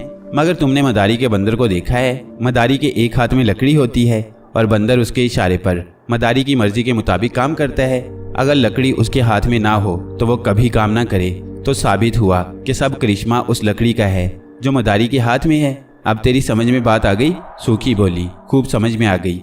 मैं तुमसे उस लकड़ी के बारे में भी ना पूछूंगी जो इन सबको नचा रही है। मैं कोई सवाल नहीं करूंगी, अपने काम से काम रखूंगी। अब तो खुश हो? शाबाश, ऐसा ही करना, नहीं तो खुद पछताओगी। किरनाल ज्यादा बड़ा शहर नहीं है, इसके जुनूब में शहर से बाहर जोगीनाथ का डेरा है। जोगीनाथ कभी सांप पकड़ा करते थे। उनके डेरे में आज भी हर तरफ भांत भांत के सांप फिरते हैं और उनके डर से कोई उनके डेरे पर नहीं आता। उन्हीं सांपों के दरमियान जोगीनाथ रहते हैं। उनके बदन पर भी कोई ना कोई सांप हर वक्त चढ़ा रहता है। मैं जिस रात किरनाल में आया था उस रात से वो सख्त बेचैन थे। जोगीनाथ के डेरे पर हजारहा किस्म के सांप थे, मगर उनमें शीशनाग ना था। उन्होंने जिंदगी भर मेहनत की, कोशिश की, मगर वो ना मिला। एक बिंद्रा बिन के घने जंगलात में उनको नजर आया, मगर उनकी विद्या ने साथ छोड़ दिया और कोई मंत्र काम ना आया और शीशनाग शाहाना अंदाज में उनके करीब से गुजर गया और वो उस पर हाथ डालने की जरूरत ना कर सके। जब वो गुजर गया तो उसकी फौज भी गुजरी और जोगीनाथ किसी पर अपना असर ना डाल सके। तो वो समझ गए कि शीशनाग पर कोई मंत्र, कोई पैंतरा नहीं चलता। उसका सिर्फ ख्वाब देखा जा सकता है, उस पर काबू नहीं पाया जा सकता। मगर हसरत तो दिल में थी। इस बात को बहुत वक्त गुजर गया था, मगर शीशनाग की खुशबू को भूल नहीं पाते थे। इतनी मुद्दत गुजर जाने के बाद रात भर उनकी नाक में वही खुशबू आती। वो हैरान रह गए। शहर करनाल की तरफ से ये खुशबू आ रही थी, तो इसका मतलब है शीशनाग करनाल में ही है, मेरे इतने करीब। काश वो मेरे पास होता, मेरी शक्ति तो अपरंपार हो जाती। उनके दिल में फिर से उस पर काबू पाने की भावना जागी। उन्होंने फिर नई तैयारियां शुरू कर दी, फिर से जाप करने लगे, फिर से वही मंत्र याद करने लगे जिनकी तरफ से वो मायूस हो गए। मगर वो ये भूल गए, अगर इन मंत्रों से वो पहले शीशनाग को ना रिझा सके तो अब क्या रिझाएंगे। मगर जब इंसान पर जुनून की कैफियत तारी हो जाए तो वो अकल से काम कब लेता है। उसका जुनून उसको जिस तरफ चलाता है वो चलता है। यही हालत जोगीनाथ की थी। वो बड़े बड़े और खतरनाक जाप पर जाप कर रहे थे और अगलोता उनकी नादानी पर हंस रहा था। बड़ा जिद्दी है, ये शीशनाग को काबू करना चाहता है। शीशनाग तो मेरे पेट में है, मैं शीशनाग हूँ और अगलोता भी। शीशनाग के जाप करके मुझे तो नहीं पाएगा। मेरा तो कोई जाप नहीं, मेरे करीब भी वो खड़ा ना होगा। मगर नादानी में कष्ट उठा रहा है, नहीं जानता कि मैं कौन हूँ। इतनी कड़ी मेहनत और सख्त जाप करने के बाद भी उसको अंदाजा हुआ कि करनाल शहर के किस मुकाम पर शीशनाग है। उसके सब वीरों ने जवाब दे दिया, तो वो खुद एक ज़माना गुजरने के बाद अपने मुकाम से बाहर आ गए। करनाल के लोगों ने देखा कि एक शख्स जो बदन से नंगा है, उसके बदन पर खौफनाक सांप लिपटे हैं और दाढ़ी और सर के बाल खड़े हैं और उनमें भी छोटे बड़े रंग बिरंगे सांप सरसरा रहे हैं और वो चला जा रहा है। पुराने लोगों ने कहा, ये जोगीनाथ हैं, सांप के राजा, बड़ी शक्ति के मालिक। सांप इनके इशारे पर चलते हैं, इनसे दूर रहो। ये किसी वजह से अपने स्थान से बाहर आए हैं। जोगीनाथ किसी मुकाम पर रुकते ना थे, शहर के गली कूचों में फिरते रहते। उनको हर तरफ खुशबू आ रही थी, ना कहीं पर ज्यादा थी ना कम। यही बात उनको चक्कर में डालने वाली थी। उनको ये पता चलाना था कि खुशबू आ कहाँ से रही है, मगर अगलोता भी उनके करीब था, हर तरफ करीब था, तो खुशबू के कम ज़्यादा होने का सवाल ही नहीं था। ये उनको अंदाज़ा न हुआ कि किस तरफ से और किस मुकाम से खुशबू उन तक आ रही है। 3 माह वो शहर की गली कूचों में गर्दिश करते रहे। शहर के लोगों ने उनको फिरते देखा ज़रूर, उन्होंने किसी से कुछ नहीं कहा और किसी से कुछ तलब नहीं किया। रात दिन का फ़र्क उनके नज़दीक कुछ ना था। रात में भी वो सड़क पर फिरते नजर आए, किसी ने उनको आराम करते नहीं देखा। उनका जुनून उनको लिए फिर रहा था। उनकी मायूसियाँ बढ़ती जा रही थीं और अगलोता उनकी इस दीवानावार कोशिश पर हंस रहा था। आखिर वो मायूसी की आखिरी सरहद पर आ गए और अपने डेरे पर आ गए। डेरे के सब सांपों से बड़े दुख से कहा, तुम सब मेरे लिए नाकारा साबित हुए, तुमने कोई चमत्कार नहीं दिखाया। अब मेरे पास तुम्हारा रहना बेकार है। मैं तुम सबको आज़ाद करता हूँ। अब जो करना है मुझे ही करना है। मेरी भावना है और मैं हूँ। तुम सब जाओ। मैं भी इस डेरे को छोड़ रहा हूँ और अपने गुरु की तलाश में जाता हूँ। वही मेरी आखिरी उम्मीद है। वही इस ज़मीन का सबसे बड़ा शक्ति वाला है। अगर उसको ढूंढ पाया तो शायद मैं अपने मकसद में सफल हो ही जाऊँ। सारे डेरे में एक सांप ना रहा। जोगीनाथ अकेला रह गया और फिर लोगों ने देखा कि जोगीनाथ भी नामालूम सिमत में चला गया। डेरा वीरान हो गया, मगर किसी की हिम्मत न थी कि उस डेरे में आए। सांपों की हैबत उनके दिलों में बसी हुई थी। ठाकुर जोगिंदर सिंह फिर गांव चला गया और नए सिरे से उसको आबाद करने की कोशिश कर रहा था। उसकी कोशिश तो बेकार गई थी, मगर जोगीनाथ धुन का बहुत पक्का था। पहले वो बनारस में गया, मगर पता चला कि स्वामी नंद किशोर तो बहुत दिन पहले के गए हैं। किसी को पता नहीं कि वो कहाँ हैं। जोगीनाथ को अंदाजा था कि ऐसा भी हो सकता है, इसलिए वो मायूस ना हुआ और शहर शहर स्वामी जी के बारे में पता करता रहा। एक सवाल ये था कि स्वामी जी को बहुत कम लोग जानते थे। जो जानते थे वही उनकी शक्ति को समझ पाते थे। आम आदमी के लिए वो कुछ ना थे, इसलिए कि वो अपनी शक्ति को हर मुकाम पर किसी के सामने नहीं लाते थे और दुनियादारी से दूर रहा करते थे।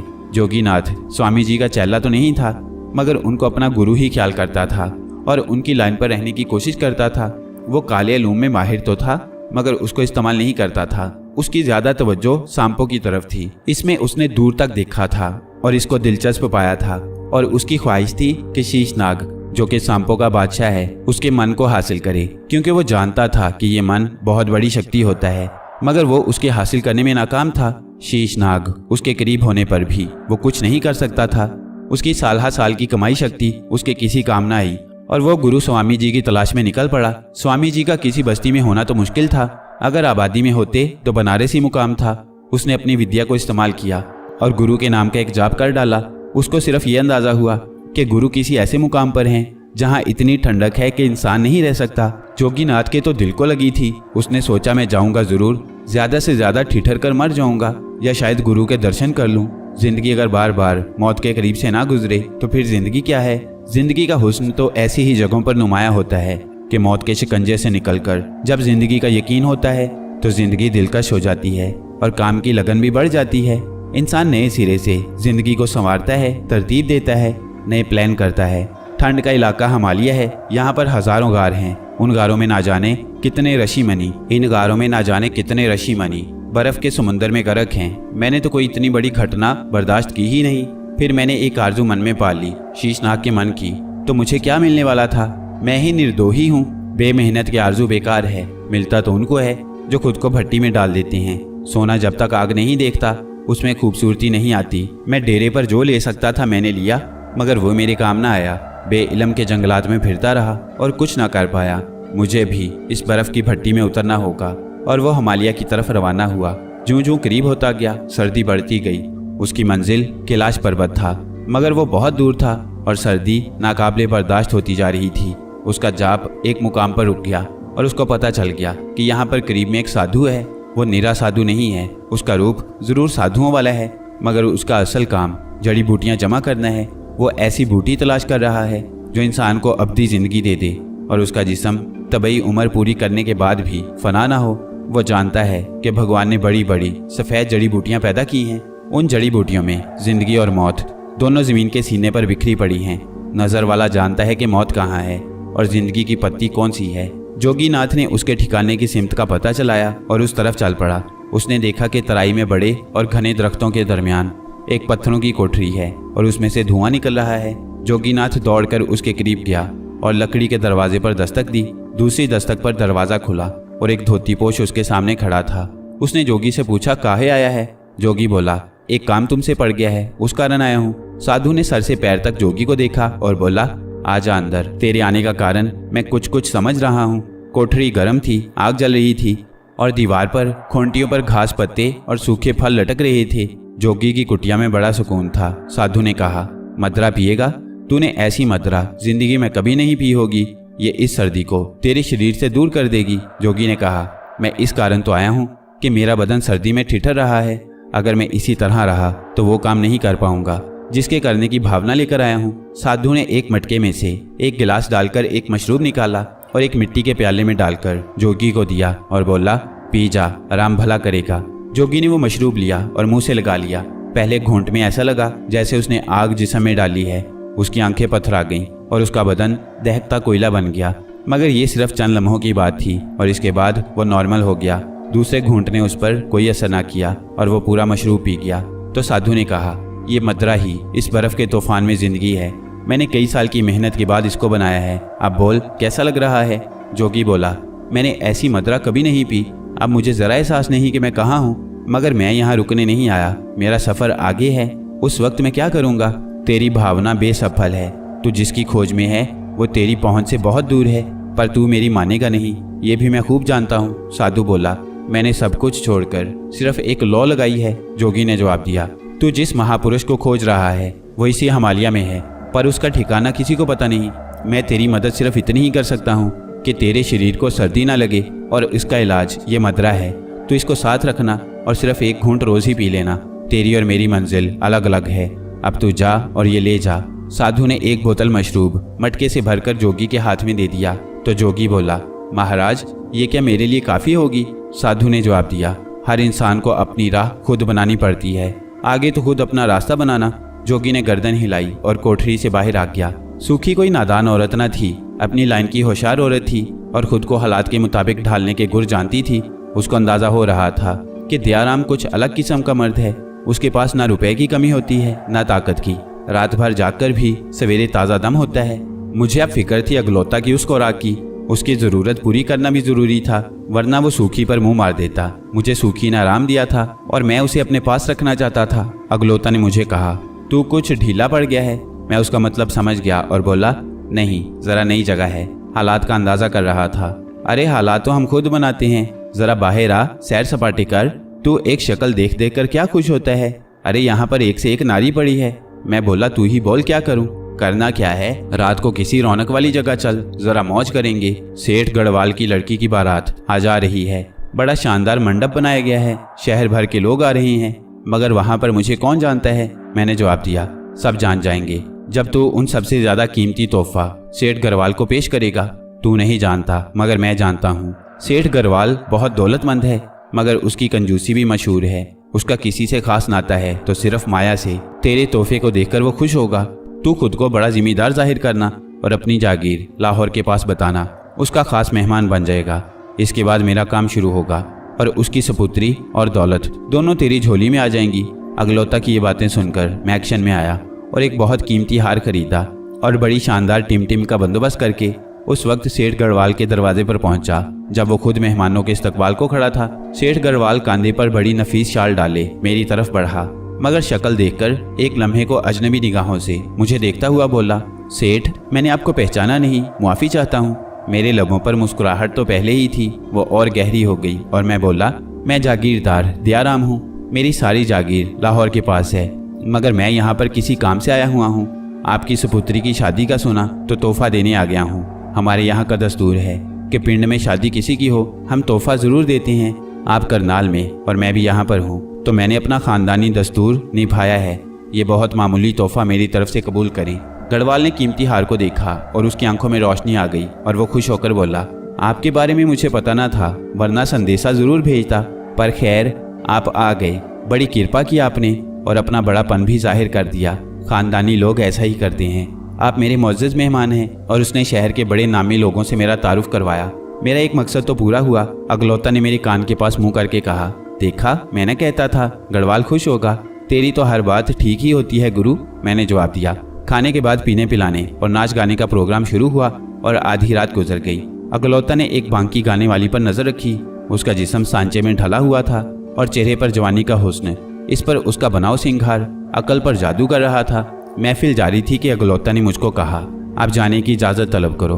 मगर अभी तो महफिल गर्म हुई है। मैं बोला, इसलिए तो कह रहा हूँ। इस वक्त तुम सेठ गढ़वाल से जाने की इजाज़त लोगे तो बहुत गवाह इसके होंगे कि तुम तो पहले ही चले गए थे। मैं बोला, तो क्या तुम्हारा कुछ प्रोग्राम है?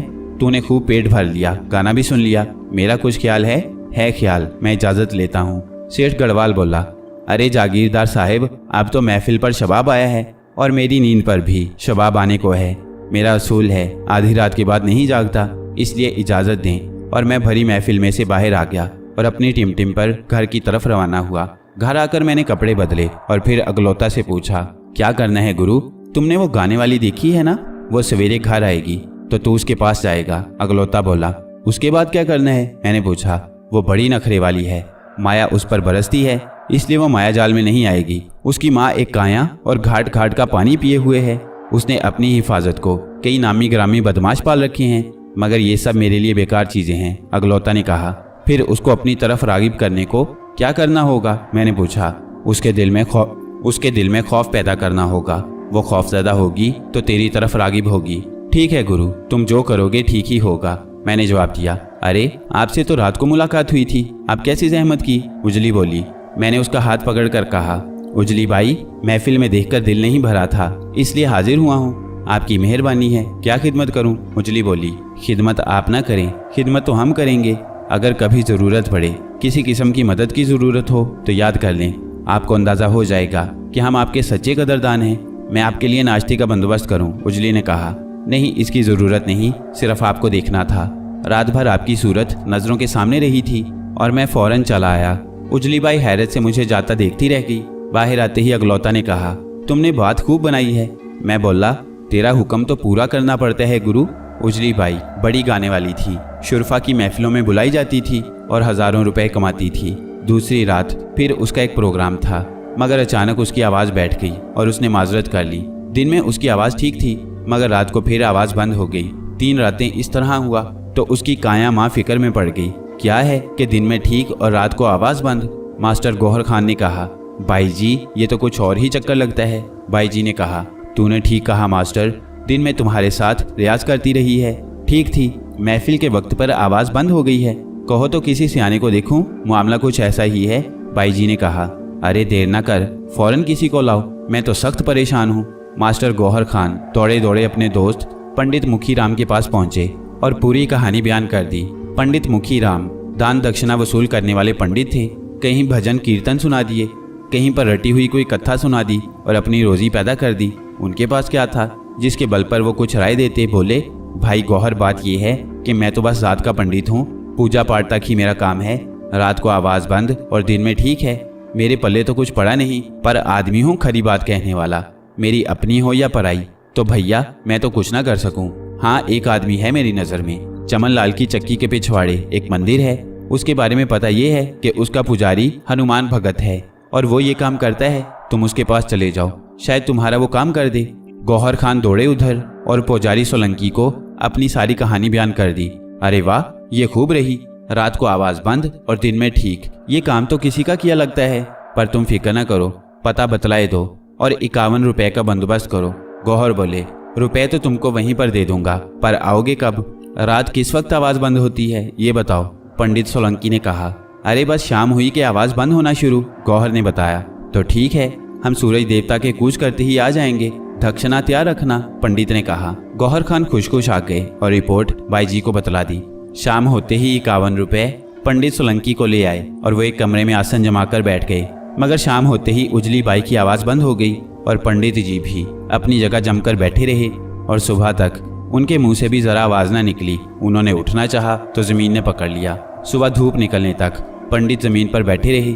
कई बार उठना चाहा मगर उठ ना सके और जब उठ पाए तो 51 रुपए भी भूल गए और ऐसे भागे कि पलट कर ना देखा। बाई की आवाज़ भी खुल गई। वो मास्टर गौहर जान पर बरस पड़ी।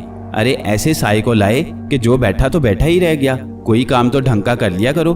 गौहर खान तो पहले ही शर्मिंदा था। बोला, मैं क्या करूं बाई जी, बड़ी तारीफ सुनी थी, मुझे क्या पता था कि ये मिट्टी का माधु है। बड़ी बाई जी ने लुकमा दिया, आप भी कुछ करोगे कि नहीं? सारा धंधा चौपट पड़ा है। गौहर बोले, और कोशिश करता हूँ। तो फिर इंतजार किसका कर रहे हो? जाओ 2-4 से पता करो, ऐसे तो काम नहीं चलेगा। बाई जी ने कहा, और गौहर खान फिर किसी सियानी की तलाश में निकल पड़े। गौहर खान का धंधा भी बंद था। भाई जी की फिक्र के साथ उनको अपनी भी फिक्र थी। दौड़े फिर हनुमान मंदिर और पुजारी से बोले, अरे श्रीमान, आपने तो मेरी भी इज्जत मिट्टी कर दी। कुछ किया होता, मैं तो मुफ्त में मारा जा रहा हूँ, कुछ तो करो। पंडित सोलंकी बोले, अरे क्या बताएं, हमारे साथ क्या गुजरी। हम बैठे तो थे मंत्र पढ़ने, और कुछ देर में ऐसे गड़बड़ हुई कि जो मंत्र शुरू करें भूल जाएं। ना मालूम क्या गड़बड़ थी, कोई मंत्र पढ़ ना सके, भागना चाहा तो उठ ना सके, आवाज देना चाही तो आवाज बंद हो गई। आए थे किस काम को और खुद फंस गए। रात भर कैसी कटी ये ना पूछो, सच पूछो तो ये मामला कोई बहुत भारी मामला है। हमारी तो समझ में कुछ आया नहीं। अरे तुम इस लाइन के आदमी हो, कोई तो उपाय बताओ। गौहर बोला, उपाय तो है, पर तुमको सोनीपत जाना पड़ेगा। बोलो, जाओगे? पंडित ने कहा, अरे क्यों ना जाएंगे, यहाँ रोटियों के लाले पड़े हैं, जाना तो पड़ेगा।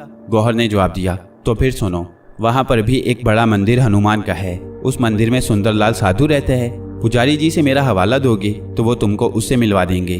फिर तुम जानो और वो, अगर तुम उनको अपने साथ लाने पर राजी कर पाए तो फिर काम बन जाएगा। मुश्किल ये है कि वो किसी जगह आते जाते नहीं हैं, हनुमान के भक्त हैं, उनकी भक्ति में मगन रहते हैं। गौहर ने आकर भाई जी को सूरत हाल बताई और खर्च लेकर सोनीपत रवाना हो गए। सोनीपत बड़ी जगह नहीं, बड़ी आसानी से वो मंदिर पहुंच गए और पुजारी से साधु सुंदरलाल का पूछा और हवाला पंडित सोलंकी का दिया। तो पुजारी ने उसको साधु सुंदरलाल के रूबरू पेश कर दिया। साधु सुंदरलाल ने गौहर की पूरी कथा सुनी। उसके बाद बोले, ये सब काली के भीड़ करते हैं, किसी ने उनके गले में भीड़ बिठा दिया है। वो रात भर अंदर रहता है और सवेरे निकल जाता है। उसका रास्ता रोकना होगा, तब आवाज खुलेगी। गौहर ने कहा, गुरुजी कुछ करो, बड़ी आस लेकर आपके पास आया हूँ। साधु सुंदर बोले, हम कहीं जाते नहीं, हनुमान की भक्ति करते हैं, पर तुम दूर से कष्ट उठाकर और आस बांध कर आए हो, इसलिए चलते हैं तुम्हारे साथ। गौहर खान साधु को लेकर भाई जी के शानदार मकान में आ गए और कुछ बातें भाई जी ने उनको बताई। शाम हुई तो सुंदरलाल ने कहा, जिसकी आवाज़ बंद होती है वो मेरे करीब बैठ जाए। उजली बाई उनके करीब बैठ गई और साधु ने आसन रमा लिया। लेकिन चंद मिनट के बाद साधु बोले, लड़की तू गा, कुछ भी गा, कि पता चले कि तेरी आवाज़ है कि नहीं। उजली बाई गाने लगी। गाना आधा हुआ था कि सुंदरलाल उठकर खड़ा हुआ और लड़की के सामने ठुमके लगाकर नाचने लगा। लड़की गाती रही और वो मुतवातिर नाचता रहा। उसके चेहरे पर थकन के आसार थे, पूरा बदन पसीने में शराबूर था और वो नाच रहा था। उजली बाई गा रही थी और बड़ी बाई हैरत से देख रही थी। ये तमाशा रात भर हुआ। ना सिर्फ गौहर खान और बड़ी बाई ने उसको देखा, पड़ोस के लोगों ने भी देखा कि उजली बाई मुतवातिर गा रही थी और साधु सुंदरलाल मुतवातिर नाच रहा था। और सब इस नई बात पर हैरान थे। उसको ना गौहर खान रोक सका, ना बाई कुछ बोली। और फिर सवेरे सूरज की रोशनी फैलते ही साधु सुंदरलाल जमीन पर गिर पड़े। उनके जोड़ जोड़ में दर्द था और उजली बाई गला पकड़कर बैठ गई। दोनों निढाल थे, दोनों हैरान थे कि रात भर वो क्या करते रहे। उनके सामने कोई ना था, मगर वो ये सब अपनी मर्जी से नहीं कर रहे थे। कौन था जो उनको इस्तेमाल कर रहा था? दोपहर तक तो साधु को होश ना था। उजली बाई को उसके कमरे में पहुंचा दिया गया। दोपहर को साधु सुंदरलाल गिरते पड़ते हनुमान मंदिर की तरफ भागे। पंडित सोलंकी ने उनसे कोई सवाल न किया। उनकी हालत से उसको सब अंदाजा हो गया। शाम को मैं उजली बाई के पास आ गया और उसके कमरे में ही मिला और नादान बनकर पूछा, क्या हुआ, आप परेशान लगती हैं? उजली बाई उठकर बैठ गई और बोली, मैं सख्त परेशानी में पड़ गई हूँ। मैंने कहा था ना, किसी भी किस्म की परेशानी हो मुझे याद कर लेना, मगर तुमने मुझे इस काबिल नहीं समझा। मैं इतनी परेशान थी कि कुछ याद नहीं था। उजली बाई बोली, आखिर पता तो चले कि परेशानी क्या है। मैंने पूछा, पहले तो ये हुआ कि दिन में मैं ठीक रहती थी और रात को मेरी आवाज़ बंद हो जाती थी। इसके इलाज को एक साधु आए और वो खुद परेशान होकर चले गए। इसके बाद दूसरे कल रात आए थे। ना मालूम क्या हुआ कि मैं उसके कहने से रात भर गाती रही और वो नाचता रहा। ना उसकी मर्जी नाचने की थी, ना मेरी गाने की, पर हुआ यही, वो नाच नाच कर अधमुआ हो गया और मैं गा गा कर थक गई। मैं बोला, ये तो बहुत छोटा सा काम है, मैं तुम्हारी उम्र भर एहसानमंद रहूंगी। मेरी जान इस मुसीबत से छुड़ा दो। मेरा सारा कारोबार बंद पड़ा है, खर्च बहुत ज्यादा है, आमदनी हो नहीं रही। भाई जी, अब आमदनी की तो बात करो नहीं। मैंने कहा, जिम्मेदार साहिब, यही तो हमारी रोजी है। मैं मुस्कुराया और खुश्क लहजे में बोला, और अगर तुम्हारी यही हालत रही तो तुम क्या कमाओगी? इसीलिए तो विनती कर रही हूँ कि मेरी जान इस मुसीबत से छुड़ा दो। उजली बोली, तो तुमको हमारे साथ चलना होगा, इलाज वहीं पर होगा।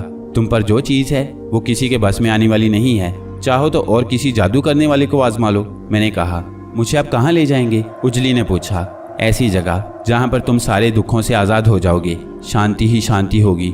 उजली ने चंद मिनट गौर किया और फिर बोली, वापसी कब होगी? मैंने हंसकर कहा, इसके बारे में कोई नहीं जानता। हाय राम, ऐसी कौन सी जगह है, मैं तो समझ नहीं सकी। उजली बोली, तुम क्या कोई नहीं समझ सका, मगर तुम्हारी मुक्ति सिर्फ उसी जगह पर है, मैंने जवाब दिया। और अगर ना जाऊं तो? उजली ने पूछा। हर आदमी को वहां पर जाना पड़ता है, अपनी मर्जी से ना जाए तो भी जाता है। उजली हार मानकर बोली, अम्मा को बता दूं? हरगिज नहीं, तुम मेरे साथ भी घर से नहीं निकलोगी। तुमको अकेले आधी रात में निकलना होगा और बड़ी सड़क पर पिछली तरफ मुंह करके चलना होगा। मैं तुमको वहीं पर मिलूंगा।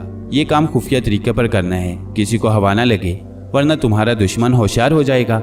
उजली ने कहा, तो क्या वो मेरे बहुत करीब है? मैं बोला, करीब की क्या बात करती हो, वो तो तुम्हारे घर के अंदर है इस वक्त। उजली बाई हैरत से बोली, तुम तो मुझे डराए दे रहे हो। कौन है वो? अभी नहीं बताऊंगा। अगर मैंने जरा भी उसकी तरफ इशारा किया तो वो होशियार हो जाएगा। अब मैं जाता हूँ। निहायत होशियारी से घर से निकलना और बड़ी सड़क पर आ जाना, मैं वहीं पर हूँगा। और मैं घर से बाहर आ गया और बाहर आकर अगलोता से बोला, इतना बड़ा ड्रामा करने की जरूरत क्या थी? अगलोता बोला, एक तो जरा तफरीह करना थी, दूसरा तरीके वारदात में तब्दीली भी करना थी, क्योंकि तू इस शहर का बड़ा सेठ बनने वाला है। तुझ पर जरा भी किसी की नजर नहीं जाना चाहिए। मैं और इस शहर का बड़ा सेठ, वो किस तरह? मैं बोला, तू सेठ गढ़वाल को भूल गया? उसकी सिर्फ एक औलाद है और वो वही लड़की है जिसकी शादी में तू गया था। सेठ के बाद सारी दौलत उसको ही मिलने वाली है। अगर दुल्हा ना रहे और तू उसकी जगह होगा और तू ही सेठ होगा, देखता जा मैं तुझे क्या बनाता हूँ। अरे तू नामी ग्रामी आदमी कहलाएगा इस धरती का। तुम्हारे प्रोग्राम तो बहुत बड़े हैं गुरु। मैंने कहा, मेरा नाम बसने को बिगाड़ना है, मगर बताता मैं किसी को नहीं। तुझ पर तो इसलिए करम है कि मैं तेरे कांधे पर हूँ और तुझ में कुछ खूबियाँ मैंने देखी हैं। अब बताओ, रात को वो आएगी, घर लेकर चलना है या कहीं और का प्रोग्राम है? मैं बोला, तेरा काम जरा बढ़ गया है, तू घर उसको लेकर चलेगा और घर पर मैं बताऊंगा कि तुझे क्या करना है। मैं रात तक बेवजह ही शहर में गर्दिश करता रहा और रात को बड़ी सड़क के चौराहे पर आ गया। रात हो गई थी, दुकानें बंद थीं और सड़क पर भी रोशनी ज्यादा न थी। बड़ी सड़क वीरान थी, दूर दूर किसी सवारी या पैदल चलने वाले का निशान न था। पुलिया की आड़ में उजली का इंतजार कर रहा था। रात के ठीक 12 बजे उजली आई तो मैं दौड़कर उसके करीब गया और बोला, किसी ने आते देखा तो नहीं? नहीं, बाजार बंद हुआ है तो मैं निकली हूँ। चलो अब जल्दी जल्दी कदम बढ़ाओ। और दोनों तेजी से चलने लगे। दूर दूर तेज रोशनियां नजर आईं तो मैंने कहा, कोई गाड़ी है, छुपना होगा। अगलौता ने उसके कान में कहा, पुलिस की गाड़ी है, मगर वो सब अंधे हैं, तू चलता रह। गाड़ी तेजी से आई और उनके करीब से गुजर गई। उजली बाई डर रही थी मगर कुछ नहीं हुआ और दोनों किसी की नजर में आए बिना घर पहुंच गए। और फिर उजली बाई के साथ वही हुआ जो अगलौता का पसंदीदा खेल था।